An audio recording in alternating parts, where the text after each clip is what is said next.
J'étais en train de regarder l'actu et je suis tombée sur des propos de Bali Bakayoko, donc le nouveau maire de Saint-Denis qui vit pas mal d'attaques racistes. Et il était en train de dire que le fait que le président de la République n'ait pas prononcé un seul mot par rapport à tout ce qu'il vit, ça montre à quel point il est désintéressé du racisme. Une vidéo qui doit être entendue par toutes les personnes noires de France pour que vous preniez conscience de quelque chose. Parce que tant que vous n'allez pas prendre conscience de ça, vous n'allez jamais réussir à atteindre la paix intérieure vis-à-vis de cette histoire de racisme. Beaucoup de gens n'ont strictement rien à faire de ce qui peut vous arriver en tant que personne noire.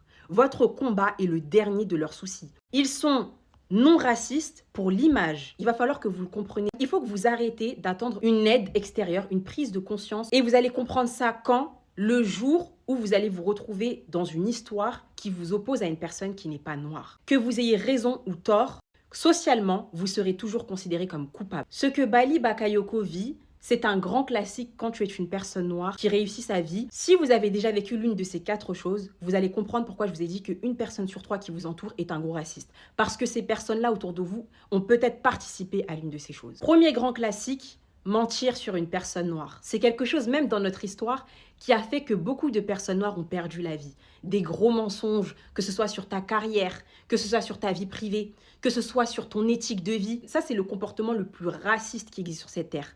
Une personne, même qui vote de gauche ou qui vote de droite, qui vous fait ça, est un gros raciste. Point barre. Vous comprenez pourquoi je vous dis, c'est pas une question de parti politique, mais juste une personne sur 3 qui vous entoure est peut-être un gros raciste et vous le savez pas. Quelqu'un qui a déjà menti sur une personne noire n'est qu'un gros raciste. L'histoire l'a déjà dit, tout le monde le sait, point. Essayez de vous faire sortir de vos gonds ou faire des plans pour que vous soyez en colère afin de montrer votre côté sauvage. Ça, normalement, toutes les personnes noires qui ont déjà eu un travail dans votre vie, vous savez que c'est un grand classique. Soit disant qu'on va montrer votre vrai visage. Non, ça s'appelle pousser à bout un être humain normal, essayer de détruire son image. Et encore une fois, c'est un grand classique de raciste. Accuser une personne noire d'avoir réussi avec des pratiques douteuses. Que ce soit des pratiques mystiques, quand une personne est intelligente ou qu'une personne a de l'argent, ou que ce soit en disant que cette personne utilise son corps, ou que ce soit en disant que cette personne a fait ci, a volé, a mach... Grand classique, encore de gros racistes, et même méthode colonialiste. Et enfin, dernière pratique qui est très connue, isoler la personne noire. Essayez de faire en sorte que tout le monde,